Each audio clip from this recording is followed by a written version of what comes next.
¿Qué tal? Saludos, señoras y señores. Bienvenidos a este programa. Avanza. Semanalmente les proponemos historias que contarles sobre realidades de nuestra provincia. Y hoy les vamos a hablar de una historia, no sé si denominarla fantástica, pero sin duda el término fantástico, en cuanto a lo maravilloso que puede llegar a ser el libro que les vamos a presentar a continuación, sí que se puede ajustar mucho a lo que vamos a presentarles, que es un libro que se titula Hoy es mañana. Sí, muy filosófico, evidentemente, y sujeto a muchas interpretaciones, pero es un libro en todos los sentidos de la palabra fantástico. Y su autor es José Caballero Albertos, está con nosotros porque próximamente el 22 de octubre va a ser presentado este libro, el cuarto o quinto libro de Pedro. Cuarto. Es el cuarto libro. Bienvenido, ¿qué tal? Bien. Hola. Gracias por estar con nosotros. Gracias a vosotros. Muy filosófico esto de hoy es mañana, ¿no? Sí. Aunque se puede decir también que el presente casi no existe, porque ya se convierte en pasado a los pocos microsegundos, ¿no? Lo cual hoy se puede decir que es mañana. ¿Por qué el título del libro? Bueno, el título dio muchas vueltas, pero al final dimos con este porque se tomó un cuadro de Toni Piña, que es Antonio Piña, Toni Piña para los amigos. Era el mejor amigo de mi padre, vivía en El Paso, de la época que vivimos allí. En Estados Unidos. En Estados Unidos, El Paso, Texas. Y se tomó este cuadro que le hizo Toni a mi padre en el año 83. Y en el cuadro se ve a mi padre pintando delante de un caballete. Entonces ese cuadro se titula Hoy es mañana. En el libro se cuenta todo esto al final por un poema de Jane Roberts que lleva ese título, Hoy es mañana. Toni tituló así ese cuadro y a mí me pareció que tenía relación con lo que se cuenta en el libro. Ahí vemos el cuadro, precisamente. Ese es tu padre, ¿no? El que está, ¿no? Bueno, sí, delante del caballete, sí. El que sale ahí es mi padre, pintado por Toni Piña. Dentro del libro sí aparece algún cuadro de mi padre, pero este en concreto me pareció una buena idea poner este de Toni. Ahora entraremos en el libro y en el contenido del mismo, pero antes vamos a explicar un poco quién es José Caballero Albertos, cuál es su trayectoria, muy dilatada, por cierto, geográficamente hablando, porque has vivido en muchas partes del mundo, pero muy dilatada también en cuanto a los libros. Cuéntanos un poco, ¿quién es José Caballero? Pues bueno, yo nací en Madrid, tengo ahora 57 años y estudié empresariales aquí en Jerez, estudié luego relaciones laborales cuando me casé. He trabajado como asesor fiscal y empecé a traducir libros para esta editorial en el año 2007, libros del francés, de francés a español. Los traduje 4 para la editorial y luego empecé a hacer yo por mi cuenta. Ya me lancé a escribir, empecé con una obra de teatro sobre Vlad el Empalador, el auténtico Drácula del siglo XV. Sí. Luego hice una novela, escribí una novela epistolar ambientada en el Peloponeso, en un pueblecito del Peloponeso donde pasé un tiempo y tengo varios amigos, y entonces recreé el ambiente de 1900, pero con los personajes que había conocido, cambié bastantes cosas y salió un libro muy bonito que se llama Euriale. Y luego, durante la pandemia, escribí una pequeña novela detectivesca, pero no se publicó en papel, esa fue directamente a formato electrónico. Y luego pues escribí este de Hoy es mañana. Que además empezaste hace algunos años a escribirlo, ¿no? Sí, empecé en el 19. En el 19. Sí. Empecé en el 19 porque estábamos pasando un momento muy malo. La familia estaba a punto de morir mi primo Gonzalo y teníamos también a Ausi, que fue una gran amiga además fue mi novia durante 6 años, pero mantuvimos una relación durante 33 años de amistad y bueno, era prácticamente de la familia. Entonces, esta idea la tuve durante la noche del 7 al 8 de abril de 2019. Pues estuve despierto toda la noche con esta idea. Y al día siguiente, el 9, empecé a escribir el mismo día 8 y el 9 falleció mi primo. Me fui a Madrid, le conté todo esto al editor, se entusiasmó con la idea y me dijo que por supuesto que había que seguir con esto para adelante porque era una idea muy potente. Y al poco tiempo de volver a Jerez murió Ausi.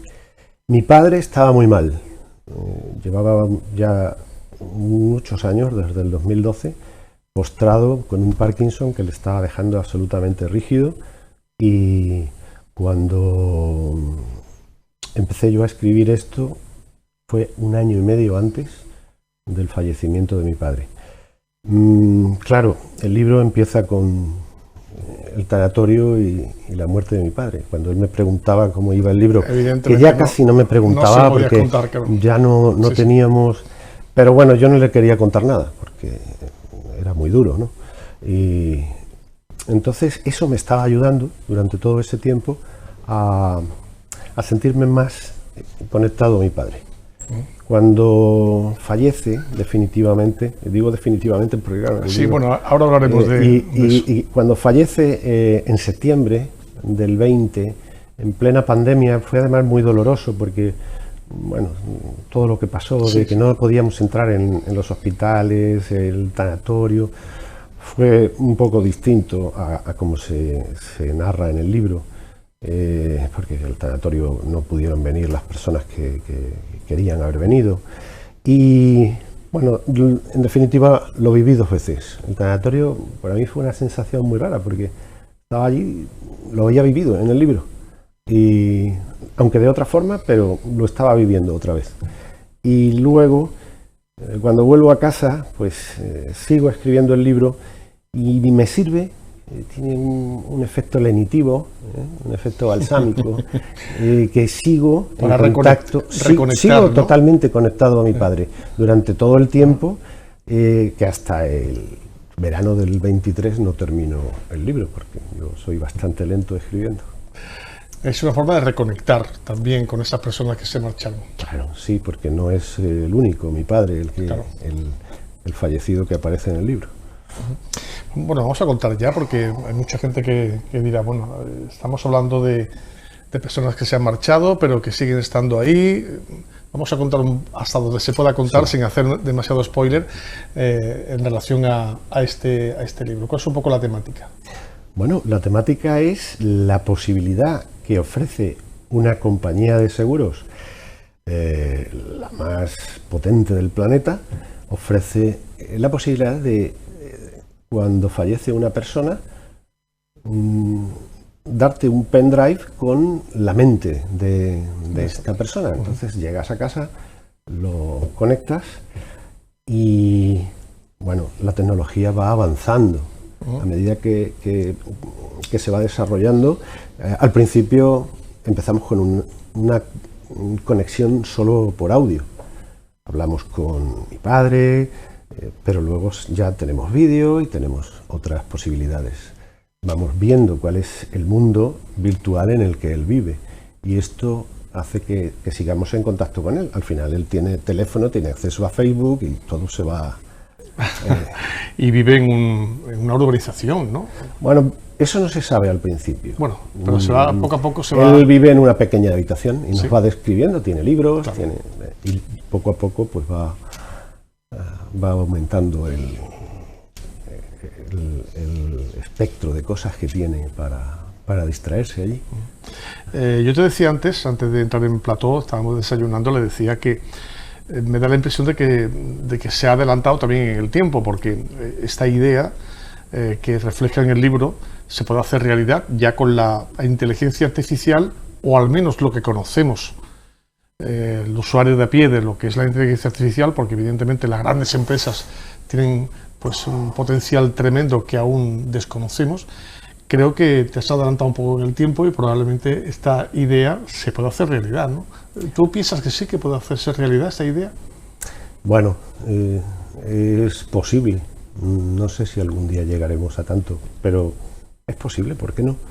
Ahora mismo se está investigando mucho sobre esto, pero claro, tenemos que conseguir meter la mente de una persona en un recipiente informático, en un ordenador, en definitiva, y se podrá hacer o no, no sé, es posible. Lo que no sé si nos dará tiempo. A nosotros a verlo. A nosotros como especie, a que lleguemos a eso. Porque un poco la temática va de varias personas que a través de ese pendrive pueden ser recreadas de nuevo, o al menos pueden vivir una segunda oportunidad en un mundo paralelo, ¿no? Sí, bueno, se trata de que un tiempo antes la compañía de seguros viene a casa y te hace todo tipo de mediciones, de vídeos, para al final, cuando definitivamente falleces, recuerdos, sí. Audios, claro. Todo para recrear a esa persona. Normalmente la gente que aparece ahí, que vive en ese mundo al que yo llamo DeadNet, aparentan unos 10 años menos de los que tienen cuando mueren. Pero es simplemente por una elección que les da la compañía, de como han tomado todo tipo de medidas sobre su rostro, su fisonomía, su voz. Entonces deciden recrear, en el caso de mi padre, el Pepe Caballero que era cuando tenía, el que era en el 2010. Claro. Que tenía 70 años. Y por tanto se puede interactuar entre ese mundo, digamos, la red, y el mundo real. Claro, esa es la gracia, que hay una interacción continua de los personajes que viven en esa urbanización con el mundo real. Ahí tiene cabida todo, todo lo que se te va ocurriendo puedes ir metiéndolo. Si tienen derecho a votar. Claro, claro. Sí. De hecho se plantea en el libro, ¿no? Se plantea en el libro, es que el libro está vivo, todo el tiempo se te van planteando cuestiones y muchas veces no sabes cómo darle una solución, al final se la das, pero en fin. Porque te metes muchas veces en jardines que dices, ¿cómo salgo ahora? ¿Cómo salgo? ¿Cómo salgo de este jardín? Pero sales perfectamente, muy airoso, ¿no? Sí, yo creo que sí. Sale bastante airoso, como digo. Cuéntanos un poco la vida de tu padre, porque es un poco el eje central del libro, aunque hay que decir también que prácticamente durante todas las páginas del libro se puede decir que hay una parte muy grande de realidad, de personajes que son reales, empezando por el propio autor, que se mete de lleno en el libro. De hecho navega por el libro desde la primera hasta la última página, siguiendo con tu esposa y continuando por muchos miembros de la familia Caballero, ¿no? Sí. Y amigos también. Y amigos. Pues digo que a veces hay una línea fina entre lo que es la realidad y lo que es la fantasía. Sí. Bueno, mi padre fue un pintor absolutamente profesional y bohemio, que se fue de casa cuando tenía 17 años, se fue a Madrid a vivir su sueño de vivir de la pintura, y se dedicó siempre a pintar y a vender.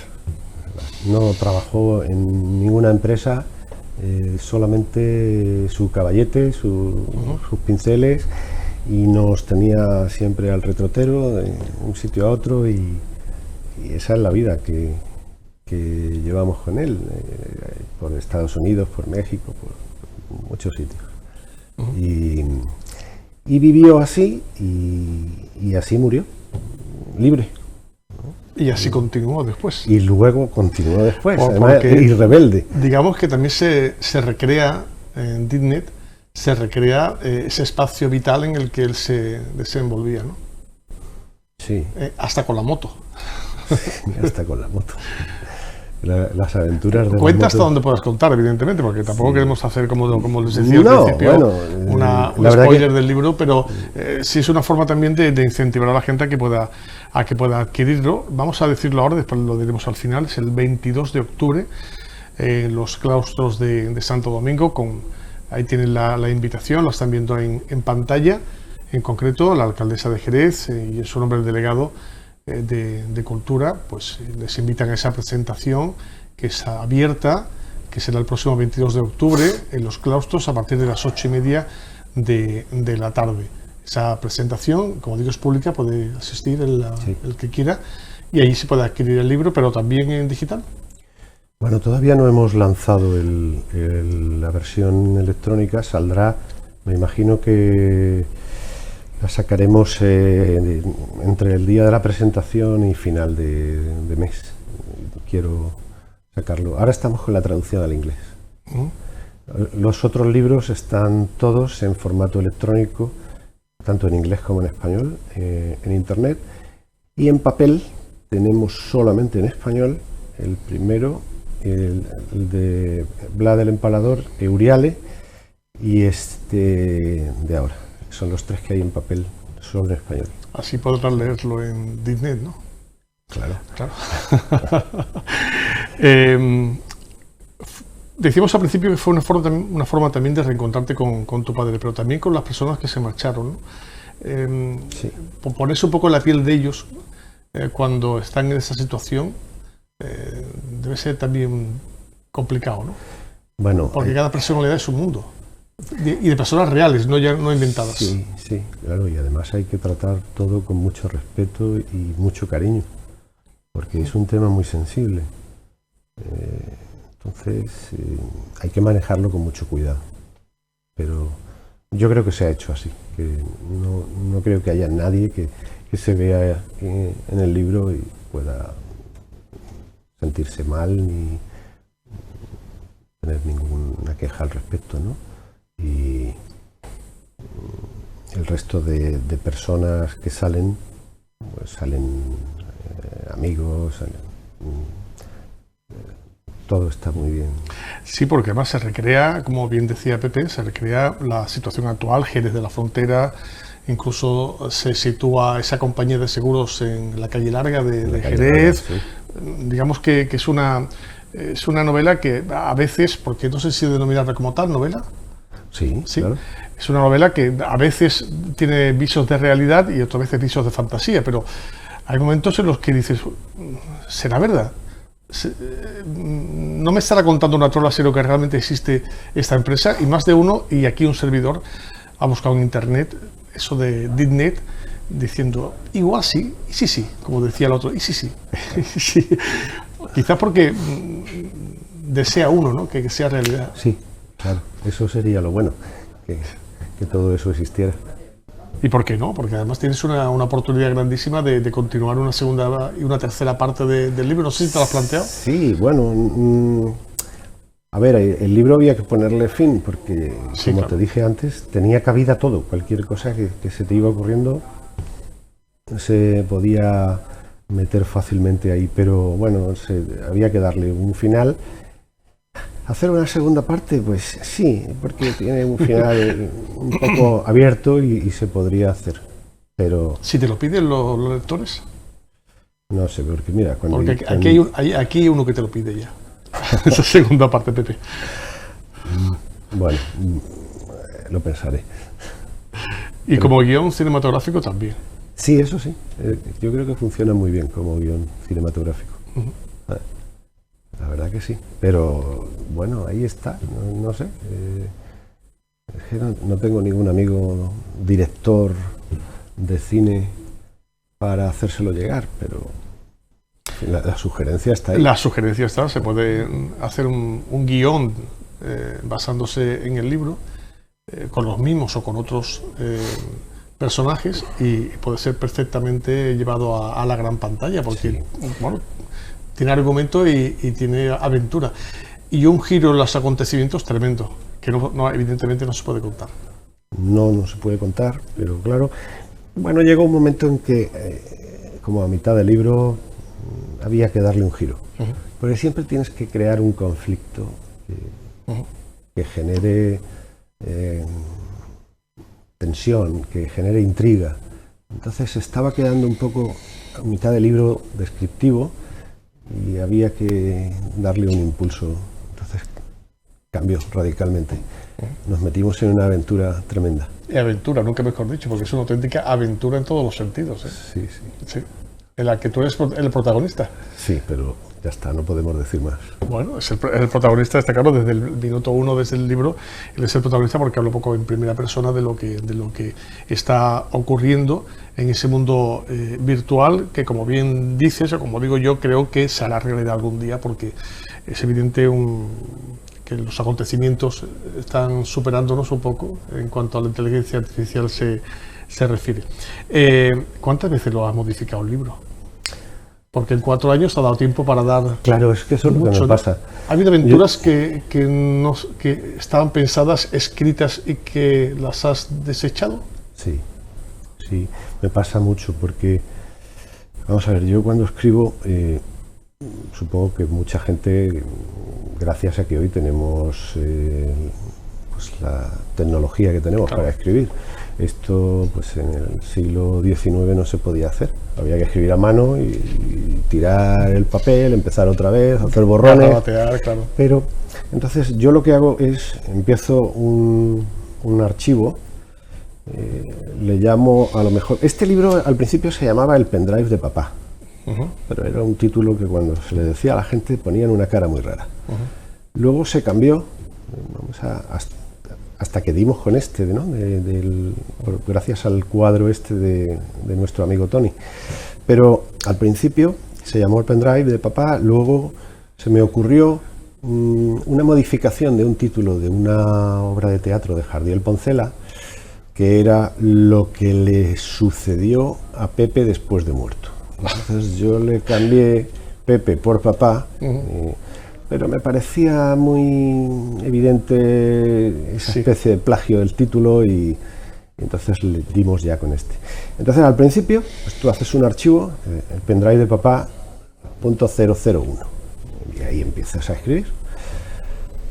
Pero eso yo no lo continúo, yo eso lo guardo, y cuando empiezo a escribir al día siguiente, o el pendrive de papá 002, y todos van siendo guardados.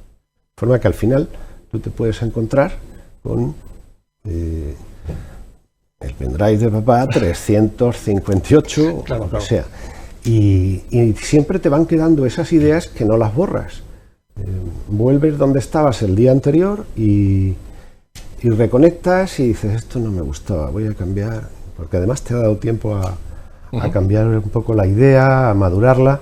Y luego necesito también saber, siempre que escribo un libro, todos los personajes, por secundarios que sean, necesito saber quiénes son, qué edad tienen, dónde nacieron, como decía mi padre, dónde hicieron la mili, todo. Aunque vaya a salir un momento, yo necesito saber quién es ese personaje y que no se me olvide. Con lo cual te tienes que hacer un Excel con todos los personajes que hay en el libro, tanto este como el anterior, que fue bastante más complicado porque era una novela epistolar y con muchos personajes, además en Grecia, personajes griegos, personajes ingleses, y era complicado, ¿no? Pero bueno, esa es mi forma de escribir. ¿A quién tienes que agradecer la edición de este libro? Hay muchas personas, ¿no? Y muchas entidades. La lista de toda la gente que me ha ayudado a hacer esto es muy larga. Empezando por la editorial, tuvimos la mala suerte, la tragedia de que Paco Arellano, que es el dueño de la editorial, falleciera el 22, en diciembre del 22. Y bueno, hay que agradecer a su viuda, Amparo Nieto Bort, que ha seguido adelante con la editorial y que ha llevado adelante el proyecto este. Ese es lo primero. Y luego, pues, no sé, amigos, tu mujer, que te ayuda mucho también. Mujer, bastante. Mi mujer siempre me ayuda mucho. Es un ángel que encontré en mi vida. Y además estuve 4 meses de novio, me casé, porque lo tenía clarísimo que era la luz que me iba a iluminar siempre. Te ha quedado bien eso, ¿eh? Te ha quedado muy bien. Ha quedado bien. Bueno, pues el próximo día 22 de octubre, entrada libre en los claustros de Santo Domingo, se va a presentar este libro, hoy es mañana, ahí lo tienen en pantalla, de José Caballero Albertos, y creo que es una buena oportunidad para imaginar, para fantasear y para adentrarse en un mundo a veces onírico, pero otras veces de ciencia ficción, que verdaderamente les va a entusiasmar. Y lo digo en primera persona porque a mí me ha entusiasmado su lectura. Pepe, ha sido un placer, muchísimas gracias. Muchas gracias. Nos vemos el día 22 y animamos a todo el mundo a que esté allí con nosotros. Muy bien, muchas gracias. Gracias y enhorabuena, y esperamos una segunda parte. Muchas gracias. Lo intentaremos. Ya veremos. Hacemos una pequeña pausa para la publicidad y enseguida volvemos con otro asunto aquí en Avanza, en 101 Televisión Cádiz. Hasta ahora.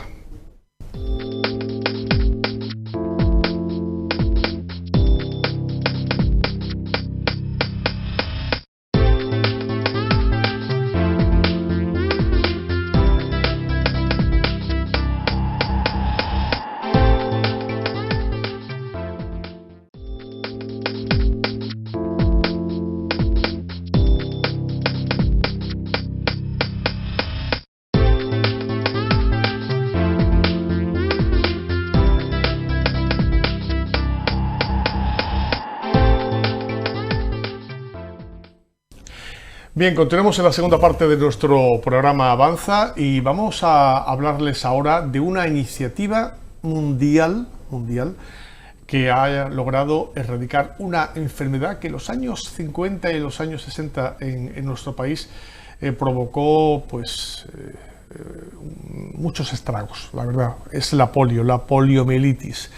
Pero afortunadamente, y gracias a esta iniciativa, como digo, mundial, la polio prácticamente está erradicada del mundo. Quedan algunos focos en el mundo, pero gracias a la acción de Rotary Internacional y la Organización Mundial de la Salud, esta enfermedad afortunadamente está ya, digamos que, focalizada en determinados lugares del mundo, afortunadamente pocos. Pero no podemos bajar la guardia en ningún momento y por eso Rotary desde un principio está intentando que no se baje la guardia en este sentido. Vamos a hablar de la lucha contra la polio que actualmente está realizando Rotary Internacional y más en concreto Rotary Club Jerez Internacional con distintas iniciativas, una de ellas muy focalizada en el Camino de Santiago y ahora lo vamos a ver.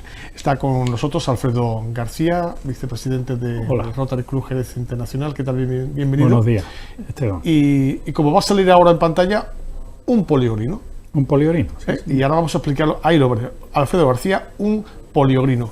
¿Eso qué es? Porque hasta polio lo sabemos. Lo de grino se puede entender como peregrino. ¿Cómo surge todo esto? Pues esto surge hace 2 años como consecuencia de mi afición que me gusta mucho, el hacer el Camino de Santiago de manera reiterada, ¿no? Entonces, yo pertenezco a Rotary Internacional y Rotary tiene la lucha contra la polio uno de sus proyectos más importantes. Lleva desde el año 79 luchando contra esta enfermedad, ¿no? Esta cruel enfermedad. Entonces se me ocurrió que, aparte de hacer el camino, podía aprovechar ese tiempo donde se comparte con personas de todos los países del mundo, de muchísimos países del mundo, de muchas zonas de nuestro propio país, dándole un contenido adicional a lo que era simplemente disfrutar de esa maravillosa tierra gallega y del recogimiento, de la soledad en algunos momentos, haciendo una labor de difusión y, ¿por qué no?, de recaudación de fondos para las campañas que hace Rotary. Porque no se puede bajar la guardia, decía antes, ¿no? No, la enfermedad de la polio en España está erradicada. En España, en el mundo todavía no está erradicada. Y de hecho recientemente hemos tenido un susto aquí en España porque dentro de las campañas de vigilancia epidemiológica que están permanentemente sobre esta enfermedad, se ha detectado trazas biológicas en la zona del Besós, en Cataluña. Esto ha provocado que la Generalitat haya puesto en marcha una campaña de vacunación para niños menores de 8 años, claro, para prevenir, ¿eh? Entonces no se puede bajar la guardia en ningún momento. Entonces, tú me preguntabas qué era un poliogrino. Pues un poliogrino es un rotario, vamos a decirlo así, que hace el Camino de Santiago y que hace una labor de difusión y de recaudación del trabajo que Rotary hace en todo el mundo en la lucha contra la polio. Eso es un poliogrino. Por eso tú eres un poliogrino, pero no eres poliogrino como tal, porque pueden ser cualquiera que pueda efectuar esa labor. Efectivamente. Cualquier persona de Rotary que se decida a hacer un camino de Santiago o una peregrinación a Santiago y en ese aproveche esa actividad para difundir lo que hace Rotary contra la polio, pues es un poliogrino, efectivamente. Antes que yo, ha habido otros. Recuerdo una actividad que hizo un socio de un club de la zona del Levante, que iba en bicicleta recaudando fondos y hacía una ruta hacia Santiago, pero cogiendo por sitios donde había rotondas o monumentos relativos a Rotary. Pues ese señor, ese compañero de Rotary, hoy día pues sería otro poliogrino. La experiencia maravillosa, ¿no? La experiencia de Camino de Santiago siempre es maravillosa y la recomiendo a cualquier persona. Sí. Sí, la experiencia es maravillosa. Este año, al ser el segundo año, pues hemos ido cogiendo cierta experiencia, dando algún que otro cambio en la manera de hacerlo, pero sí, es una experiencia en la que es muy satisfactoria porque obtienes un rendimiento económico para las campañas que hace Rotary en el mundo en la lucha contra la polio, y además interactúas con infinidad de personas de muchos países del mundo y te das cuenta de que hay personas que en su familia pues tienen miembros que han padecido la polio, están muy sensibilizados porque son testigos del sufrimiento que tienen las personas que padecen la polio, porque la polio es una enfermedad que afecta, que deja secuelas y que esas secuelas generan un sufrimiento en toda la vida a los que la han padecido. ¿Vale? Y mucha gente que nada más ver la rueda rotaria ya identifica perfectamente a la organización, ¿no? Sobre todo en países muy alejados. La organización de Rotary está muy difundida en todo el mundo, pero hay unos países donde se conoce más que en otros su actividad. Yo creo que es un poco porque nosotros, que somos españoles, pues el Estado cubre muchas necesidades de la sociedad. Pero hay países, nosotros aquí tenemos sanidad universal, pero hay países en el mundo donde no disfrutan de esa sanidad universal. Entonces Rotary en esos países apoya a la población en general con temas de sanidad como dispensarios, donan ambulancias, hacen campañas de vacunación, hace campañas de atención médica, y entonces la sociedad conoce esa labor de los clubes rotarios. Y entonces pues todo el mundo lo conoce. Aquí en España, aunque se hace muchísima labor de tipo social, pero no tiene tanta difusión y quizás es más desconocida. La evolución, hemos visto antes el mapa de la evolución tan grande que ha habido, con un mapa del mundo en el que había polio prácticamente en los años 70 en casi todos los países hasta la actualidad. La evolución ha sido tremenda. O sea, se ha prácticamente casi erradicado la polio en el mundo, a excepción de un par de países, Afganistán entre ellos, que quizás por la guerra o por motivos políticos pues todavía continúa eso, no se puede acceder, ¿no? Sí, incluso es peligroso, ¿no? Para sí, los vacunadores. De hecho, equipos vacunales han sido asesinados como consecuencia de su actividad, porque son países que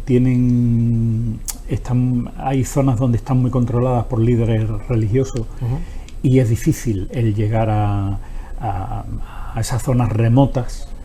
Los equipos que hacen las vacunaciones tienen que negociar antes con los líderes religiosos para que les permitan el acceder a vacunar a los niños. Y en alguna ocasión ha habido algunos acontecimientos que han perjudicado la actividad de estos equipos vacunales, ¿no? Recuerdo que parece ser que en Pakistán se descubrió que había habido unos falsos actividades de equipos de vacunación, cuando realmente lo que estaba detrás de esos equipos de vacunación eran miembros de la CIA, claro, en la época en que se estaba buscando a Bin Laden. Entonces, cuando eso se descubrió, eso supuso un atraso. Correcto. Y se prohibió las vacunaciones, ¿no? Es muy complejo. Hay países donde es muy complejo. Pero bueno, no se pierde la esperanza de intentar conseguir la erradicación absoluta de esta enfermedad de la faz de la Tierra. Va a costar trabajo, va a costar recursos. Hay que vacunar a toda la población infantil. Todavía hay millones de niños que no reciben la vacuna. Mientras haya niños que no reciben la vacuna, pues puede haber peligro de que surjan brotes, Y bueno, aquí en España, afortunadamente, desde el año 1989 fue el último año donde se produjo un caso declarado de la polio. Pero bueno, los que peinamos alguna cana, Alfredo, recordamos en los años 60, en los años 70, esas personas que habían padecido la polio, y bueno, era evidente verlos por la calle, ¿no? Sí. Alguien todavía hay por ahí algunas personas que han sufrido esa enfermedad. Hay, ¿no? Muchas personas de nuestra generación que fueron. Ten en cuenta que aquí en España se empezó a vacunar en el año 64, creo que fue, en el 63-64. Claro.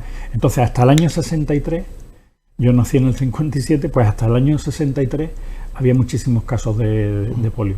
Afortunadamente, cuando se empezó a hacer las campañas de vacunación masiva, que como curiosidad te diré que la primera vacunación masiva que se hizo en España se hizo a modo de prueba en Lugo y en León, en unas aldeas de Lugo y de León. Sí. Y a partir de ahí ya se empezó a vacunar a toda la población de manera sistemática. Hoy día no nos damos cuenta del tema de la vacunación de la polio porque está incluida digamos, en el programa de vacunación de todos los niños. Entonces, aquí no hay que hacer campañas de vacunación, claro. Porque de forma automática, claro, se hace. Sí. Está resuelto por la sanidad pública, pero hay países donde eso no ocurre. Y ahí es donde Rotary tiene que hacer su máximo esfuerzo para que no falte la vacunación, por lo menos durante los 5 primeros años de vida, porque hay que replicar la vacuna. Y conseguir que el efecto, digamos, de protección de la infancia con esta enfermedad sea máximo. Fue en el año 1989 cuando un gobernador rotario, Carlos Fonseca, además mexicano, dijo: vamos a lanzar esta idea. Mucha gente lo llamó loco, diciendo eso es imposible, te has metido en un fregado que es imposible de llevar a cabo. Pero, sin embargo, apostó por erradicar la polio en el mundo. Y fue a partir de ese momento cuando, posteriormente, en el año 90, 91, etcétera, los demás gobernadores, que digamos que es un poco los directores generales, los presidentes, para que ustedes me entiendan, de Rotary Internacional, adoptaron esa idea y dijeron: vamos a continuar. Y desde ese momento se ha continuado de forma imparable, haciendo que bueno, no solo ya Rotary, sino la Organización Mundial de la Salud y otros colectivos hayan apoyado esta iniciativa, ¿no? Sí, hay una iniciativa que se puso en marcha en el año 1989, como tú bien dices, que se llama la Iniciativa para la erradicación global de la polio. Entonces hay una especie de consorcio formado o un grupo de trabajo en esa iniciativa, que está la Organización Mundial de la Salud, está UNICEF, está el Centro de Control de Enfermedades Infecciosas de Atlanta en los Estados Unidos, está Gavi, que es un consorcio de farmacéuticas y fabricantes de vacunas, y está Rotary. Y la Fundación de Bill y Melinda Gates, que esto es algo muy importante. Vamos a hablar de eso porque es muy importante. Esto es muy importante. Entonces, esa iniciativa, ese conglomerado de organismos, son los que llevan el peso de la lucha contra la enfermedad.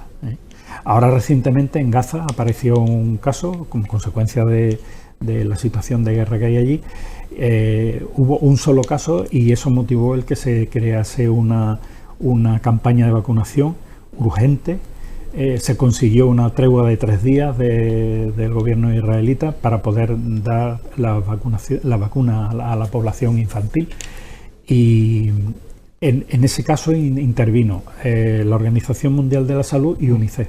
Fueron los encargados de llevar a cabo esa acción.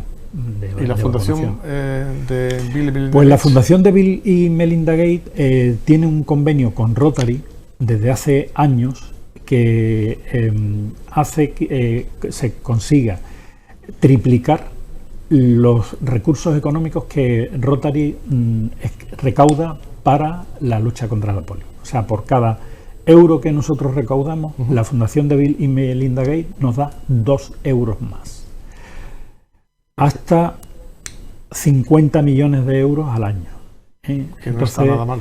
El apoyo de esta fundación es fundamental para la lucha contra... No solamente la lucha no significa poner vacunas, la lucha significa el continuar con una vigilancia epidemiológica permanente. Correcto. El desarrollar centros donde se hacen analíticas de las aguas que se analizan, crear una logística para el transporte de vacunas que necesitan cadena de frío.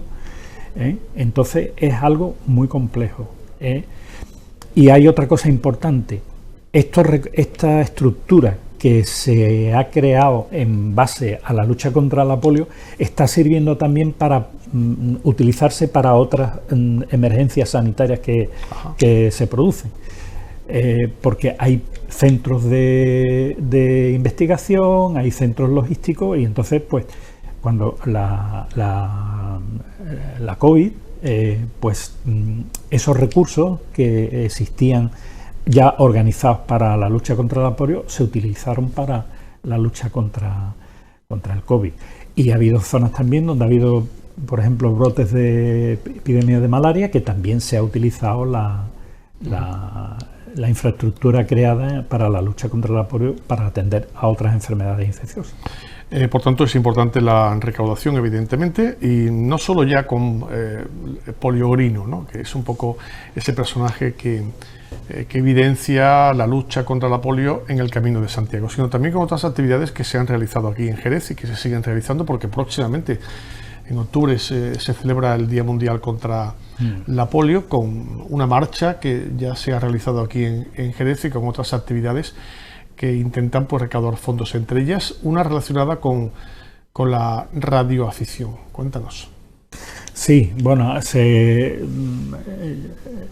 hace como consecuencia de que yo también soy radioaficionado, y entonces con los radioaficionados... Ahí tenemos precisamente el primer diploma, ¿no? El primer diploma Rotarios Ilustres. Bueno, pues ya vamos por el tercero, ya es el tercer año que lo hacemos. Entonces, entre el 19 y el 27 de octubre, pues los radioaficionados de Cádiz, de la Unión de Radioaficionados de Cádiz, que es la sección local de la Unión de Radioaficionados Españoles en Cádiz, pues voluntarios de los radioaficionados pondrán en el aire un indicativo especial que es Alfa Oscar 7 Whisky Papa Delta WPD de World Polio Day, y se harán comunicaciones con todos los radioaficionados, bueno, o con muchos radioaficionados de todo el mundo. Entonces, aquellos radioaficionados con los que se contacte reciben una tarjeta que confirma el contacto especial.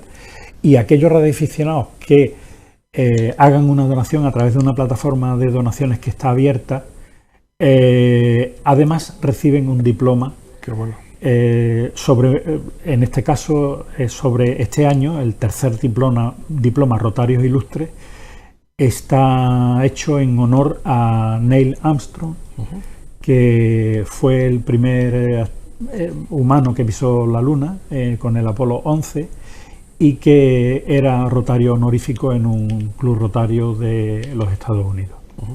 También hay una actividad que no quiero que se nos olvide comentar, aparte de esta, el propio día 24, que es el Día Internacional de la Lucha contra la Polio, aquí en Jerez, en la calle Lancería, frente al Casino Gaditano. Acabamos de ver imágenes ahora de eso y creo que las veremos a continuación. Ahí las tenemos, sí, cuéntalos. Efectivamente, eso es una actividad que se llama Libros por Vacunas. Entonces nosotros lo que hacemos es que ponemos esa carpa y a aquellas personas que hagan un donativo, pues se le da la opción de, si quiere, les regalamos un libro reciclado, con lo cual estamos dándole una segunda vida a los libros y agradecemos la generosidad de los donantes. Entonces, este año, el día 24, estaremos allí y emplazo a toda la gente de Jerez a que se dé una vueltecita y nos ayude. Y que sea consciente de que por cada euro que done, Bill Gates nos va a dar 2 euros más. Ahí está precisamente Alfredo en esa jornada del año pasado en la que muchas personas se acercaron no solo ya para hacer ese donativo y para recoger el libro, sino también para informarse sobre la lucha de Rotary contra la polio y sobre Rotary en general, ¿no? Sí, hay mucha gente que... Bueno, hay mucha gente joven que no sabe lo que es la polio, ¿vale? Y afortunadamente, ¿no? Porque ya sí, poco a poco... Y hay mucha gente que piensa que la polio hace muchos años que ha desaparecido. Y efectivamente, hace muchos años que ha desaparecido aquí en España. Pero que tenemos que estar... Y hay mucha gente que desconoce que es una enfermedad que la Organización Mundial de la Salud la tiene en permanente vigilancia epidemiológica. De hecho, se acaba de presentar el plan de vigilancia epidemiológica de tratamiento de la polio por el gobierno español que lo hace para 4 años, del 2024 al 2028. Y eso está todo protocolizado. Incluso está protocolizado lo que hay que hacer cuando la polio desaparezca. Así que esperemos que, y aprovecho a decir que el poliogrino, que el personaje que se creó, pues su vida va unida a la del virus de la polio. En el momento que el virus de la polio desaparezca porque se haya erradicado, poliogrino también desaparecerá de... Quedará en el recuerdo, ¿no? Quedará en el recuerdo, está claro. Y ya una última actividad que, bueno, está desarrollándose en estos días en el Palacio de Villapanés, en el centro de Jerez, de la Cruz Vieja, es una exposición en la que se habla un poco sobre la trayectoria, ¿no?, de esta campaña. Sí, es una exposición que está formada por unos 20 paneles donde se habla de la polio, de lo que es la polio desde sus inicios hasta su situación actual. Entonces, yo también invitaría a la gente de Jerez que se pasara por allí. Le queda ya muy poco tiempo porque está hasta el jueves. El jueves es el último día para echar un vistazo y que vean lo que es la polio, porque allí hay información científica sobre todo lo referente a la polio y también sobre lo que hace Rotary para la lucha contra la polio. Es una exposición itinerante, ¿no? Sí, una exposición itinerante, efectivamente.